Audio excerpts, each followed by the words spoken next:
আল্লামা জুনায়েদ আল হাবিব সাহেব দামাত বারাকাতুহুম।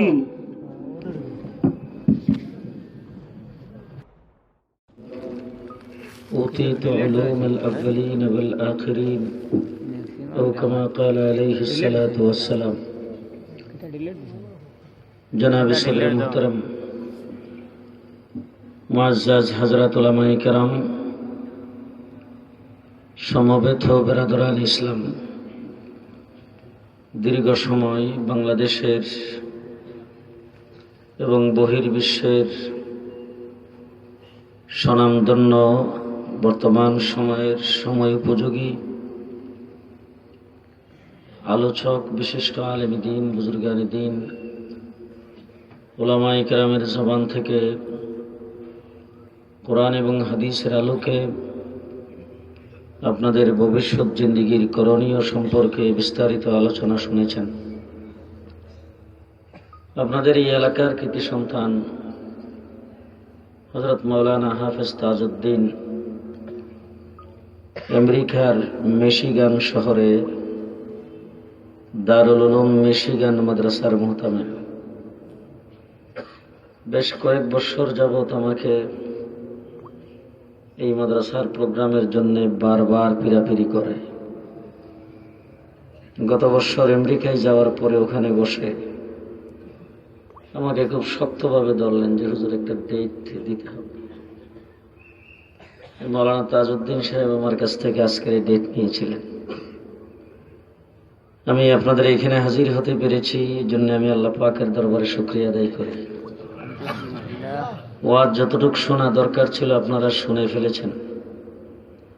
আমি শুধু আপনাদের সামনে বাঙ্গাচোরা কয়েকটি কথা, খুবই সময় হাতে খুব কম, আমার টিকিট কাটা, চলে যেতে হবে, এই জন্য খুব মুখতাসর সময়ের ভিতরে দু চারটি কথা বলবো। আমরা মুসলমান, আপনারা কি বলেন? এই কথাটা বলতে বোধ হয় আপনাদের একটু লজ্জা করে, মনে হয় ভয় করে যে এই কথাটা বলতে পারবেন সবসময়? সবসময় বলতে পারবেন যে? আপনারা দেখতেছেন বর্তমান মিডিয়ার যুগ, পৃথিবীর বিভিন্ন জায়গায় মুসলমানরা কিন্তু মায়ের খাওয়ার জাতিতে পরিণত হয়েছে। আরাকানে মুসলমানদেরকে মারতেছে, কাশ্মীরে মারতেছে, ভারত থেকে মুসলমানদেরকে নাগরিকত্ব বাতিল করে বিতাড়িত করার চেষ্টা চলছে, সিরিয়াতে মুসলমানদেরকে মারতেছে। আজকে গোটা বিশ্বে প্রায় 7 কোটির উপরে মুসলমান শরণার্থী বিভিন্ন দেশে মানবেতর জীবনযাপন করে। আমার বাংলাদেশের টেকনাফে 12 লক্ষ রোহিঙ্গা মুসলমান। এই অবস্থা কিন্তু চতুর্দিকে। একটা জিনিস খুব ভালো করে খেয়াল করতে হবে, আমরা কিন্তু চতুর্দিকে বেষ্টনীতে আছি। আমাদের 3 দিক ভারত, 1 দিক সাগর। আজকে আমরা এখানে মাহফিলে জমায়েত হয়েছি, খুব আরামে এখানে বসে উলামায়ে কেরামের ওয়াজ শুনতেছি। বাংলাদেশে মসজিদে আজান হয়, নামাজ পড়তে যাই, সেখানে খতিবরা বয়ান করেন। ওয়াজ মাহফিল ইসলামের সম্মেলন হয়, টঙ্গীতে তাবলিগ জামাতের বিশ্ব ইজতেমা হয়।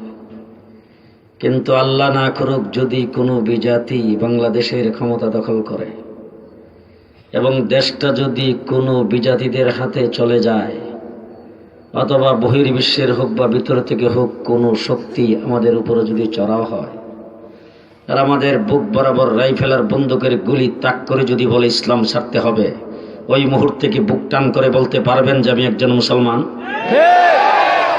পারবেন? পারবেন? ওই সাহসটা প্রত্যেকের ভিতরে রাখতে হবে। যদি এরকম কোনো পরিস্থিতি আসে, তবু আমরা জীবনে, মানুষ কিন্তু মৃত্যুবরণ করে জীবনে একবার, জন্মগ্রহণ করেছি কয়বার, মরব কয়বার?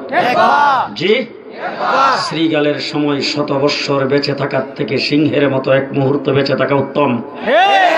ঠিক না ঠিক? আমরা সিংহের জাতি হিসাবে বেঁচে থাকতে চাই, ঠিক না ঠিক? আমাদেরকে আল্লাহ পাক মুসলমান বানিয়েছেন, আমরা কিন্তু দরখাস্ত করে মুসলমান হয়নি। আমরা আল্লাহ পাক ইচ্ছা করলে তো আমাদেরকে হিন্দুর ঘরেও জন্ম দিতে পারত।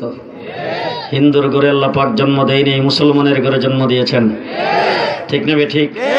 আর এই মুসলমানের ঘরে তো জন্ম দিয়েছেন ঠিকই, কিন্তু আমার আল্লাহ তাবারক ওয়া তাআলা কোরআন শরীফের এক জায়গায় বলেছেন, লাকাদ মান্নাল্লাহু আলাল মুমিনিন, ও মুমিন তোমাদেরকে আমি সবচাইতে বড় একটা ইহসান তোমাদের উপরে করেছি, সবচাইতে বড় একটা নিয়ামত তোমাদেরকে দান করেছি। এখন যদি আজকের মাহফিলের সভাপতি সাহেবকে নিয়ে আল্লাহকে যদি একটু জিজ্ঞেস করেন, আল্লাহ সবচাইতে বড় নিয়ামত কোনটা? চোখ যদি না থাকতো তাইলে আমরা অন্ধ হতাম, চোখটা সবচাইতে বড় নিয়ামত। আল্লাহ বলেন না, এটা না, এটা সবচাইতে বড় নিয়ামত না। বলে তাইলে আমাদেরকে ব্রেন দিয়েছো, এটা সবচাইতে বড় নিয়ামত। বলে এটাও না। বলে তাইলে আমাদেরকে রং বেরঙের খাদ্য দিয়েছো, এটা সবচাইতে বড় নিয়ামত। বলে এটাও না। কান দিয়েছো শোনার জন্য, এটা সবচাইতে বড় নিয়ামত। বলে এটাও না। তাইলে সুন্দরী বিবি দিয়েছো, এটা কি সবচাইতে বড় নিয়ামত? বলে এটাও না। তাইলে দেশের প্রধানমন্ত্রী মন্ত্রী পরিষদের সদস্য বানাইছি, এটা সবচাইতে বড় নিয়ামত? বলে এটাও না। তাইলে আমাদেরকে সবচাইতে বড় নিয়ামত তুমি কোনটা দান করলা? আল্লাহ বলেন, ইসবাসা ফীহিম রাসূলাম মিন আনফুসিহিম, মুহাম্মাদুর রাসূলুল্লাহ সাল্লাল্লাহু আলাইহি সাল্লামকে তোমাদের নবী বানায়া আর সেই নবীর উম্মত তোমাদেরকে বানায়া সবচাইতে বড় নিয়ামত দান করেছে। যত নবী আল্লাহ পাক দুনিয়াতে প্রেরণ করেছেন, আদম থেকে ঈসা আলাইহিস সালাম পর্যন্ত সমস্ত নবীকে আল্লাহ পাক পাঠাইছেন আল্লাহর ইচ্ছা দিন। ঠিক। আদম আলাইহিস সালামরে বানাইবার জন্য আপনারা কেউ দরখাস্ত করছিলেন? না। জি। ইব্রাহিম আলাইহিস সালামরে খলিল বানাইবার জন্য কেউ দরখাস্ত করেছিলেন? না। ইসুফ আলাইহিস সালামের সৌন্দর্য দেওয়ার জন্য কেউ দরখাস্ত করছিলেন? না। নূহ আলাইহিস সালামকে দুনিয়াতে পাঠাইবার জন্য কেউ দরখাস্ত করছিলেন? না। বিনা দরখাস্তে আল্লাহ পাক সমস্ত নবীকে দুনিয়াতে প্রেরণ করেছেন। যার খাতিরে আসমান জমিন তামাম পৃথিবী তামাম মানে দুনিয়ার যাবতীয় সৃষ্টি জগৎ যার খাতিরে সৃষ্টি করেছেন, সেই নবী মুহাম্মদুর রাসূলুল্লাহ সাল্লাল্লাহু আলাইহি ওয়াসাল্লাম, যাকে না বানাইলে আল্লাহ পাক কিছুই বানাইতেন না। ঠিক কথা আসতে করে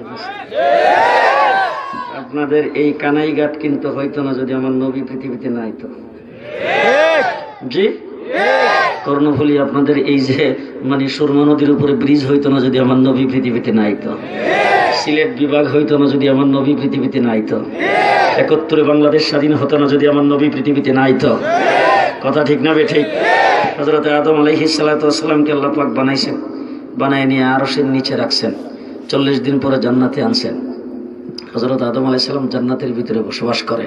হঠাৎ করে একদিন আল্লাহকে জিজ্ঞেস করেছেন, আল্লাহ তুমি তো আমাকে জান্নাতে বসবাস করাইতেছ, তোমার শুকরিয়া আদায় করি, তবে একটা কথা তোমার কাছ থেকে জানতে চাই। বলে কি জিনিস জানতে চাও?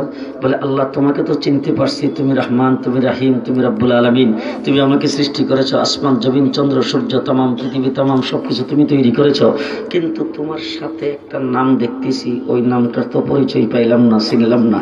আল্লাহ রাব্বুল আলামিন বলেন, নামটা তুমি কোথায় দেখছো?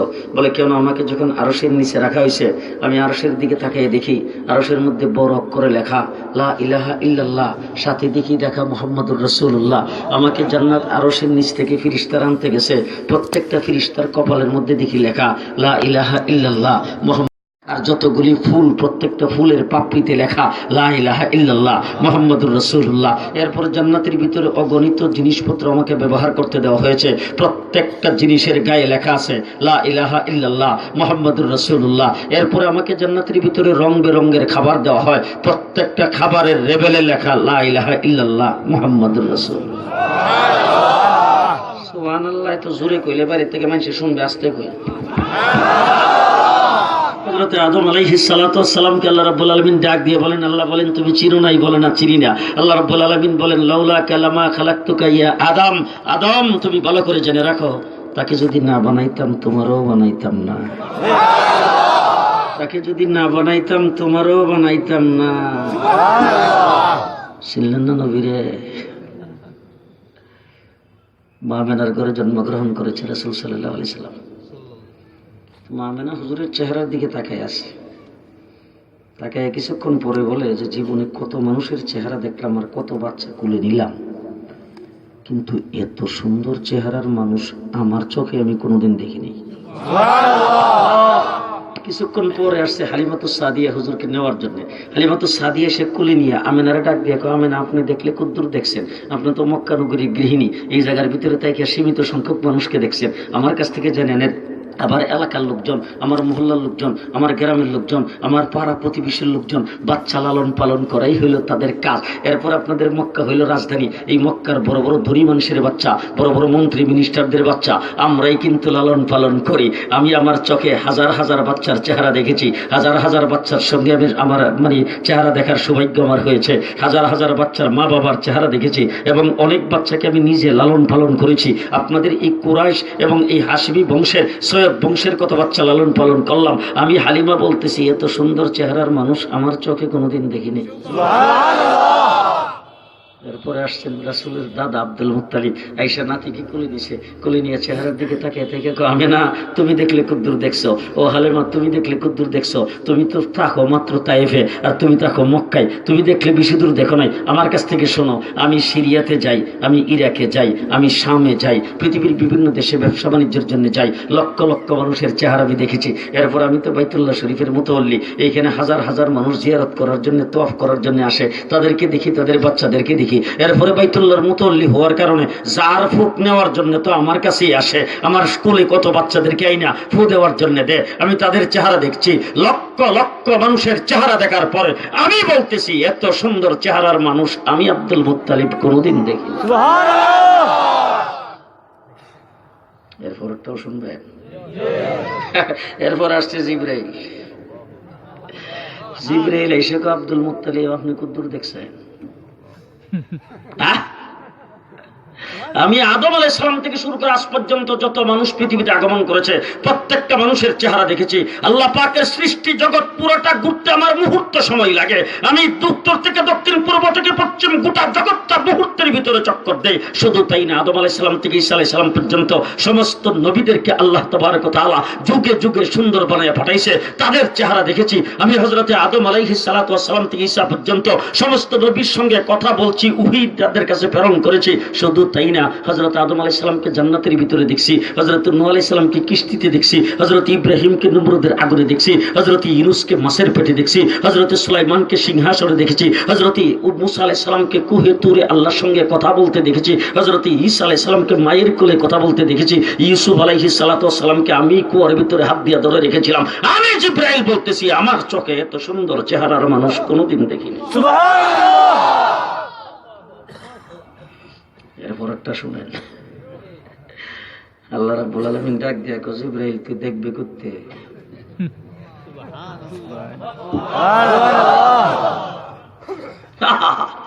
আল্লাহ রাব্বুল আলামিন বলেন জিবরাইল তুমি দেখবে করতে। আমার কাছ থেকে শোনা, আমি রাব্বুল আলামিন বলতেছি মুহাম্মদের চাইতে সুন্দর তো কাউকে বানাই নাই। বানাইলে এনে দেখ, বানাইছি তো না, বানাইলে এনে দেখ।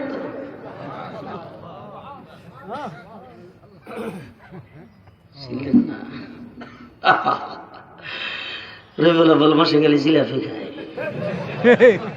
দুঃখটা থমু কোথায়?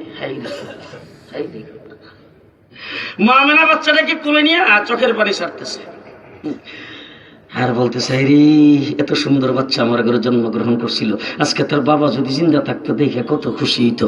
আহা হাই রে, আজকে যদি তার বাবা জীবিত থাকতো তাইলে বাচ্চাটা যখন আস্তে আস্তে উঠে বসতো, এরপরে যখন দাঁড়াইতো, এরপরে যখন হাঁটতো, এরপরে যখন দৌড়তো, সময় উপযোগী যখন যে খেলনার দরকার এমন খেলনা তারে বাজার থেকে কিনে দিত।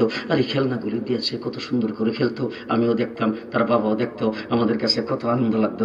আল্লাহ ডাক দেখা আমি না তুমি কি চিন্তা করো, তার বাবা জীবিত থাকলে তাকে খেলনা কিনে এনে দিত আর এইগুলি দিয়ে খেলতো। তোমাদের যেমন সন্তান আমারও তো মাহবুব, ভালো করে শুনে রাখো, তার বাবা জীবিত থাকলে তাকে খেলনা কিনে দিত। কি খেলনা? প্লাস্টিকের খেলনা, বাঁশের খেলনা, কাঠের খেলনা, লোহার খেলনা, পিতলের খেলনা, বিভিন্ন প্রকারের বাংলাদেশে পৃথিবীর তৈরি খেলনা। সেই খেলনা দিয়ে সে সকালে কিনে দিত, বিকেলে ভাঙতো, এরকম করতো। কিন্তু জেনে রাখো আমার মাহবুব খেলার বয়স হইতে দাও, মক্কায় দাঁড়ায় আঙ্গুল লড়া দিবে, আকাশের চন্দ্র দুই টুকরা করে খেলা করে।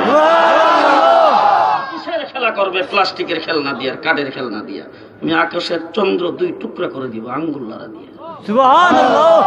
শুরু সময় যখন গ্রামে থাকতাম তখন দেখতাম ছেলেরা একত্রিত হইয়া সিমের বিচি হাতি নিয়ে কইতো একজন একজন কত দেখি জুম্মা বেজু। আবু জাহেল ঈসা রাসূলের সামনে দাঁড়ায় ভাতিজা কত দেখি আমার মুডের ভিতরে কি মানে জুম্মা বেজু। আল্লাহ নবী ডাক দিয়া কো চাচা আমি না কইয়া মুডের ভিতরে যেটা আছে এটাই কো।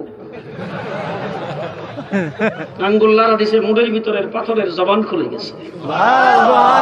আমি না তুমি কি চিন্তা করো, কিসের খেলনা দিয়ে খেলনা করবে, খেলা করবে, আমি কি খেলা দেখাবো, দেখো কি খেলা দেখাবো। আমি না বলতে চাই রে, আজকে যদি তার বাবা জীবিত থাকতো তাইলে আস্তে আস্তে বাচ্চাটা বড় হইলে কত জায়গায় নিয়ে যাইতো, আঙ্গুলে ধরে ধরে মক্কার গুলিগুলিতে হাঁটাইতো, বিভিন্ন জায়গায় নিয়ে যাইতো, পাহাড়ের উপরে নিয়ে যাইতো, বিকালবেলা পার্কে নিয়ে যেত, কত কিছু করতো। আল্লাহ রাব্বুল আলামিন ডাক দেখো আমি না তার বাবা জিন্দা থাকলে তাকে নিয়ে যাইতো, কোথায় নিয়ে যাইতো? মক্কার গুলিগুলিতে, হেরামের ভিতরে, পাহাড়ের উপরে, পাহাড়ের নিচে, বাজারে বন্দরে, পার্কে, বিভিন্ন জায়গায়। আর আমার মাহবুবকে ঘোরাফেরার বয়স হইতে দাও, আমি মক্কার থেকে আঙ্গুল ধরে টান দিমু, আর কুরসি লৌহ কলম ঘুরাইয়া আমি আল্লাহর দরবারে নিয়ে বসাইয়া দিই। আল্লাহ পাক আমাদেরকে সেই নবীর উম্মত বানিয়েছে। যত নবী দুনিয়াতে আসছে সমস্ত নবীরে পাঠাইছে আল্লাহর ইচ্ছা দিন। আমার নবীরে পাঠাইবার জন্য আল্লাহ পাক যে সিস্টেমটা কায়েম করেছেন সেটা হলো হযরত ইব্রাহিম আলাইহিস সালাতু ওয়াস সালামকে আল্লাহ পাক কঠিন কঠিন পরীক্ষা নিয়ে ইব্রাহিমকে বানাইছেন আল্লাহর খলিল। সুবহানাল্লাহ। ইব্রাহিম আলাইহিস সালাম খলিলুল্লাহ, কি নাম? খলিলুল্লাহ। এবার ইব্রাহিম আলাইহিস সালামের আল্লাহ তাবারক ওয়া তাআলা বয়স হয়ে গেছে প্রায় 90 বছর। এই সময় আল্লাহ পাক একটা সন্তান দিয়েছে, নাম হলো ইসমাইল। আল্লাহ ডাক দিয়ে সন্তানকে আমার রাস্তায় জবাই করে দাও। ইব্রাহিম আলাইহিস সালাম সন্তান জবাই করতে নিচে ছুরিয়ে কাটে না। আল্লাহ পাক তার পরিবর্তে জান্নাতি দুম্বা জবাই করিয়া আল্লাহ ডাক দিয়ে তোমার নাম খলিলুল্লাহ, তার নাম জবিহুল্লাহ। একজন খলিলুল্লাহ আর একজন জবিউল্লাহ। লম্বা চূড়া ঘটনা আমি সংক্ষেপে বলতেছি, একজন খলিলুল্লাহ আর একজন জবিহুল্লাহ। আল্লাহ ডাক দেখে ইব্রাহিম পরীক্ষা জানিছিলাম সব শেষ, এখন বাইবা। বাইবা বুঝেন? বলে বাইবা কি বলে? ঘর বানাও। হযরত ইব্রাহিম খলিলুল্লাহ হলেন রাজমিস্ত্রি আর জবিহুল্লাহ যোগালী। দুইজনে মিলে বানাইল ঘর। ঘর কমপ্লিট। ঘরের চৌখাটের মধ্যে ধইরা হযরত ইব্রাহিম আলাইহিস সালাম আল্লাহরে ডাক দিয়া কও, রব্বানা তাকাব্বাল মিন্না ইন্নাকা আনতাস সামিউল আলিম।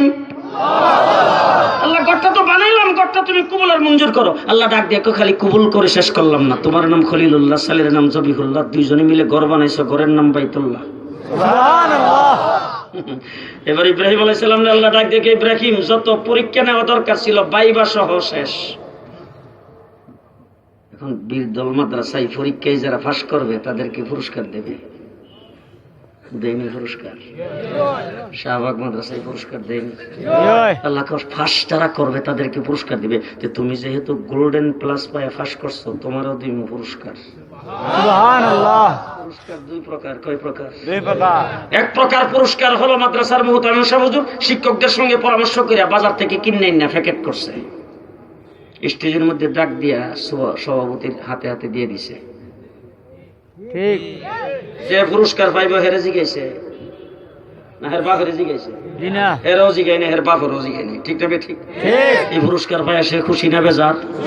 এটা হইল কর্তৃপক্ষের ইচ্ছা দিন, যা দে তা পাই খুশি হইতে হবে। এটা হইল এক প্রকারের পুরস্কার। আরেক প্রকারের পুরস্কার হইল আপনাদের এই আজাদ দিনী এদারা বুড়ে অথবা বেফাক বুড়ে ছেলেটা 1 নম্বরে ফাঁস করছে। ফাঁস করে যখন মাদ্রাসা আইসে হুজুরে ডাক দেখে, বাবারে তুই আমার মাদ্রাসার সম্মান বাড়াইছ, কষ্ট করে লেখাপড়া করে তুই 1 নম্বর হইছ, তুই চা তো আমার কাছে কি চাইবে, যা চাস তাই দিব।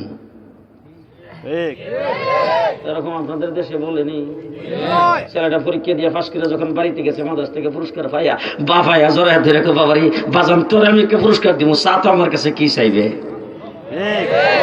কয়নি এরকম? আমার আল্লাহ রাব্বুল আলামিন বলেন দুনো প্রকারের পুরস্কার তোমার জন্য রাখছি।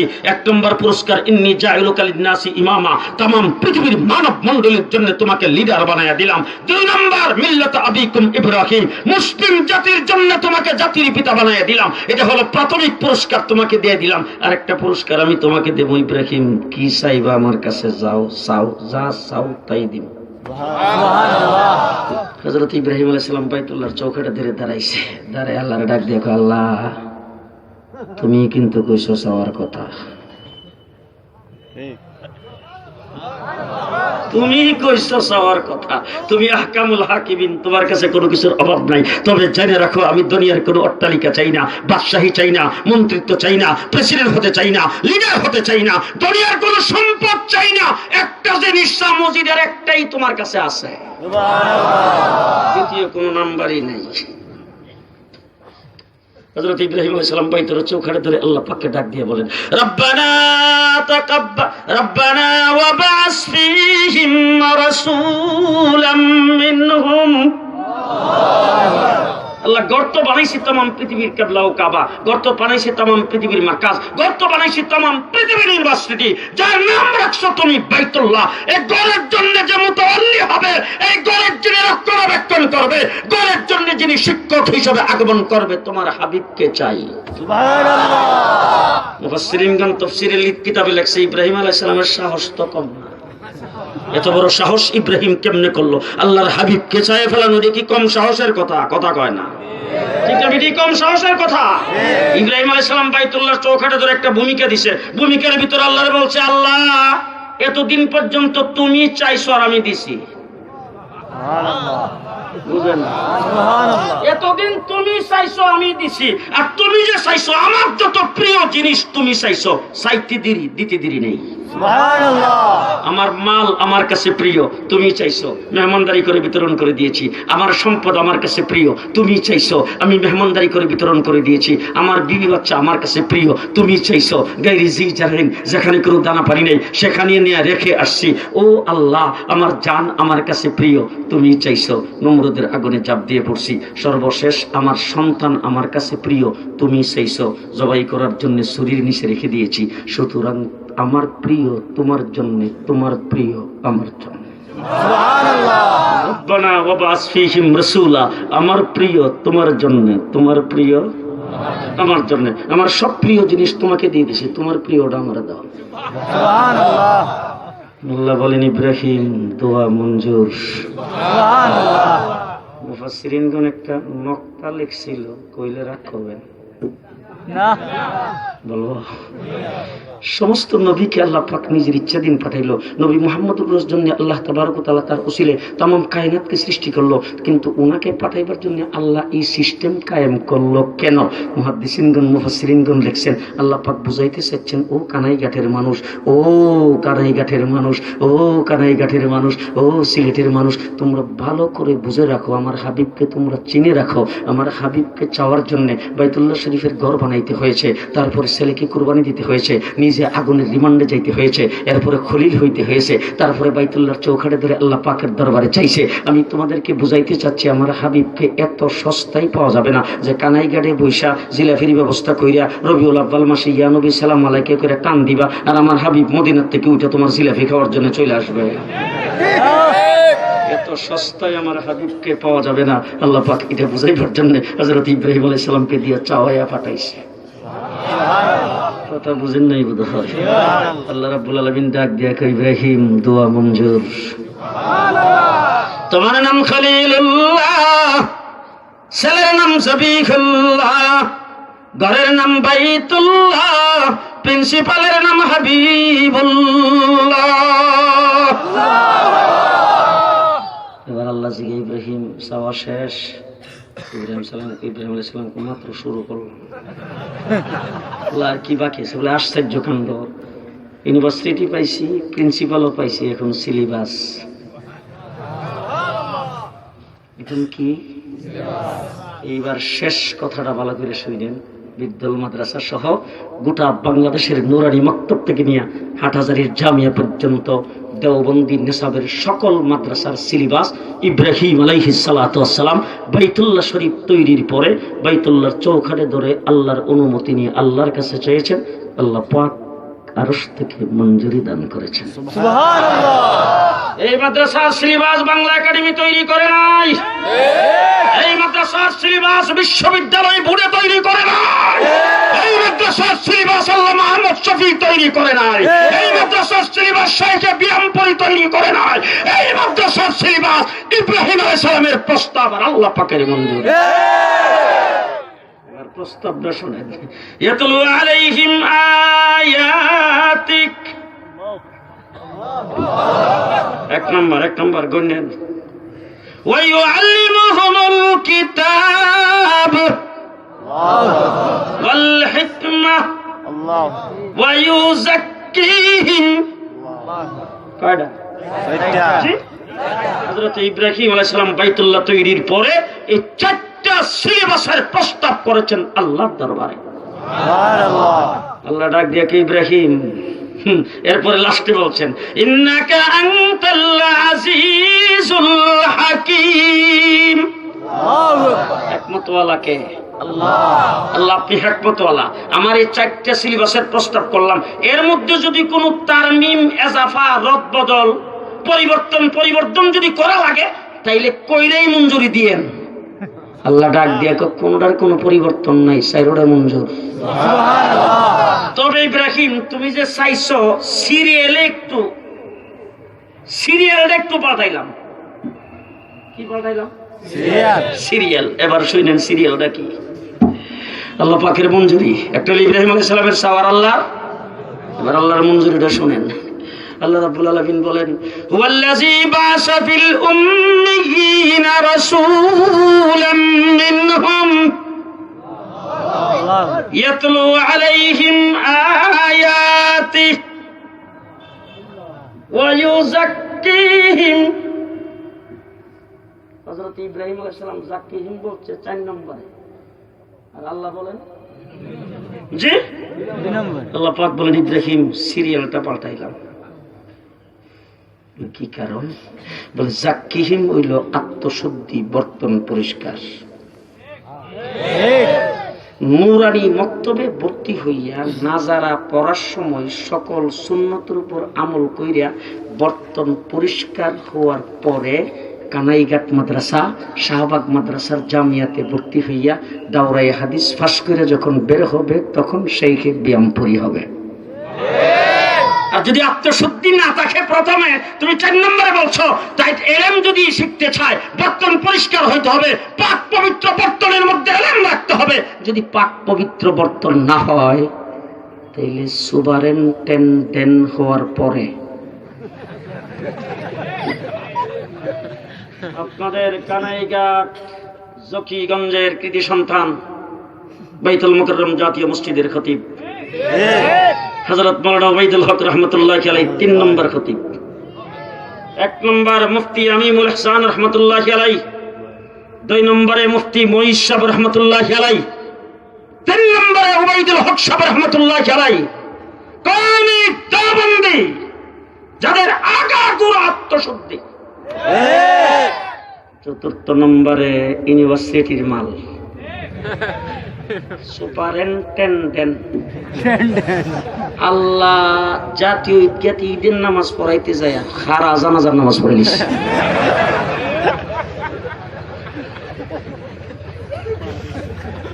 খারা জানাজার নামাজ ইউনিভার্সিটির মাল। হাই হাই হাই হাই হাই। আল্লাহ পাক বলেন ইব্রাহিম আত্মশুদ্ধি হবে কোরআন যখন নাজারা পড়বে, তখন আত্মশুদ্ধির পরে ইলমের দুধ যখন রাখা হবে তখন শাইখে ব্যায়ামপুরি হবে, শাইখে কোরিয়া হবে, শাইখে গহরপুরি হবে, হাফিজ হুজুর হবে, মুফতি ফজলুল হক আমিনী হবে, শাইখুল হাদিস হবে, আল্লাহ মাহমুদ শফি তৈরি হবে। হাটাজারি মাদ্রাসার ভিতরে বৈশা বলবে বাংলাদেশের লোকজন দেখো ডাকাইতো, আর সব মিল্লা গাড়ি ঘোড়া বন্ধ করবে, এরপরেও 70 লাখ।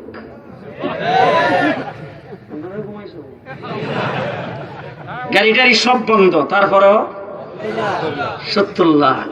হাই হাই হাই হাই হাই। আল্লাহ পাক বলেন ইব্রাহিম চারটাই মঞ্জুর। সুতরাং আমার ভাইরা, শেষ কথা আপনাদের সামনে বলবো, কওমি মাদ্রাসা খোদা প্রদত্ত। এখানে যা পড়ানো হয় সব আল্লাহ পাক প্রদত্ত সিলেবাস। আমাদেরকে আজকে সনদের স্বীকৃতি দেওয়া হয়েছে, এই স্বীকৃতি আমাদের প্রাপ্য অধিকার। বিভিন্ন জায়গায় গেলে শুনি আমাদের সামনে বক্তৃতায় বলে আমরা কওমি মাদ্রাসা এতদিন পর্যন্ত অবহেলিত ছিল, আমরা তাদেরকে এখন একবারে নয়া সড়কের ব্রিজে উঠিয়ে দিয়েছি। পুলিশ সর্বনাশ ঠিক আছে, আপনি আমাদেরকে সনদের স্বীকৃতি দিয়া নয়া সড়কের ব্রিজে উঠাই দিয়েছেন, কিন্তু এই ব্রিজ দিয়ে তো আমরা আগেও পার হইতাম, আমরা তো কোনো সনদের স্বীকৃতি ছিল না। শাহবাগ মাদ্রাসা এত বড় মাদ্রাসা আব্দুল হাফিজ সাহেব করছে, কোন সনদের স্বীকৃতি? সেইখে ব্যায়ামপুরে মারা যাওয়ার পরে কবর থেকে সুগন্ধি আইছে, কোন স্বীকৃতি? কোন স্বীকৃতি? সেইখে গহরপুরি রহমতুল্লাহ আলাই আর এই বিশাল বড় ইজতেমা একজনের রাত্রে বেলা উঠতে দেখে হুজুর মসজিদ বইরা বারিন্দা বইরা সবাই হুজুরের পেছনে নামাজ পড়তেছে। আল্লাহ তোর এসে দপ্তর ঢুকিয়া আল্লাহ বাজে রাত্র 2:30 আমি হুজুর কারে নামাজ পড়াই দিই। ঘটনা কি? লন্ডন থেকে আমার গহরপুরি রহমতুল্লাহ এক ছাত্র কয়, হঠাৎ করে দেখি হুজুর রুমের নাই, তালাশ করতে করতে গেলাম আন্ডারগ্রাউন্ডে যায়, দেখি আল্লাহ সারা আন্ডারগ্রাউন্ড মানুষের ভরপুর আর হুজুর চেয়ারে বসে বয়ান করে। সুবহানাল্লাহ। কোন স্বীকৃতি? কোন স্বীকৃতি? হাফিজ হুজুর রহমতুল্লাহ নিচে পল্টন ময়দানে দোয়া করবা লাগে, হুজুর যে এসে পল্টন ময়দানে জানা ইস্তেসকার নামাজ পড়বে, হুজুর কাজকার দোয়া করে যায়, যদি আল্লাহ বৃষ্টি না দেয় তাহলে হাতটা উঠাইছে। এই সামনে যারা আছে হুজুর আস্তে কথা কইতো তো আলহামদুলিল্লাহ কয়ে যে হাত উঠাইছে, সামনে কত 100-200 মানুষ হাত উঠাইছিল, আর বাকি লাখ লাখ মানুষ সব হাত উঠাইবার টাইমও পাই নাই, বৃষ্টি শুরু। সুবহানাল্লাহ। কোন স্বীকৃতি? কোন স্বীকৃতি? হাফিজ হুজুরকে নিয়ে শহরীঘাট থেকে লঞ্চে উঠছি, লঞ্চের ছাদের উপর হুজুর যায় বসছে, আল্লাহ সাথে সাথে একটা মেঘ আইসে লঞ্চটারে ডেকে দিছে। সুবহানাল্লাহ। শহরীঘাট থেকে খোলামুড়া পর্যন্ত গেছে, লঞ্চ ঢাকাও। কোন স্বীকৃতি? তোমাদের স্বীকৃতির আমরা কোনো তোয়াক্কা করি না। আমরা 100 বছর পর্যন্ত চলে আসছি স্বীকৃতি ছাড়া, আমাদের স্বীকৃতির প্রয়োজন নাই। আমরা স্বীকৃতি নিয়েছি তোমাদের কাছ থেকে, আমাদের অধিকার আদায় করেছি, কারণ আমরা এদেশের নাগরিক। সার্টিফিকেটের বাহাদুরি করবা, সেই বাহাদুরি যেন আমাদের সামনে করতে না পারো। আমরা সেই জন্য স্বীকৃতি নিয়েছি। খুব ভালো করে মনে রেখো, আমার এই বিরদুল মাদ্রাসার মুহতামিমি ছেড়ে কোনোদিন সে ডিসি হইতে যাবে না, এসপি হইতে যাবে না। তোমাদের এসপি ডিসি সচিবের পদ আমরা দখল করতে যাব না। আমরা মাদ্রাসায় থাকবো, মাদ্রাসায় আসি। আমরা মাদ্রাসায় অফিসার তৈরি করতে চাই না, তাহাজ্জুদ গুজার তৈরি করতে চাই। মাদ্রাসায় তৈরি করতে চাই শেষ রাত্রে বেলা উঠে হাবিবজির মতো চোখের পানি ছাড়বে। আমরা মাদ্রাসায় তৈরি করতে চাই আল্লাহর ওলি। আমরা মাদ্রাসায় তৈরি করতে চাই মুহাদ্দিস, মুফাসসির। ঠিক না? ঠিক। ও আমার বাইরে এই কওমি মাদ্রাসার সিলেবাস আল্লাহ প্রদত্ত, এই আল্লাহ প্রদত্ত সিলেবাস এইখানে পড়ানো হয়। এরপরে আল্লাহ রাব্বুল আলামিন ডাক দেখ, ইব্রাহিম সর্বপ্রথম যে সিলেবাসটা তুমি বলছো, এই সিলেবাসটা সম্পর্কে শুনো। তোমার নাম খলিলুল্লাহ, ছেলের নাম জবিহুল্লাহ, তারপরে ঘরের নাম বাইতুল্লাহ, প্রিন্সিপালের নাম হাবিবুল্লাহ, সর্বপ্রথম সিলেবাসের নাম কালামুল্লাহ। শেষ কথাটা মাঝখানে অনেক কিছু ফাঁক দিয়ে শেষটা হয়ে যায়। আল্লাহ ডাক দিয়ে, ইব্রাহিম এতক্ষণ তুমি চাইছো আমি দিছি, আর আমি দেই না চাওয়াতে। যে সমস্ত ব্যক্তিরা হাবিবুল্লাহর সাথে সম্পর্ক রাখবে, কালামুল্লাহর সাথে সম্পর্ক রাখবে, কিভাবে? ফইরা, ফরায়া, সিমেন্ট দিয়া, টাকা দিয়া, পয়সা দিয়া, লজিং রেখা, কথা কয় না? যে সমস্ত ব্যক্তিরা কালামুল্লাহর সাথে আর হাবিবুল্লাহর সাথে সম্পর্ক রাখবে, আমি আল্লাহ রাব্বুল আলামিনের পক্ষ থেকে তাদের সম্পর্কে বলে দিচ্ছি, উলাইকা হিজবুল্লাহ। আল্লাহু আকবার। এরা কোন দল?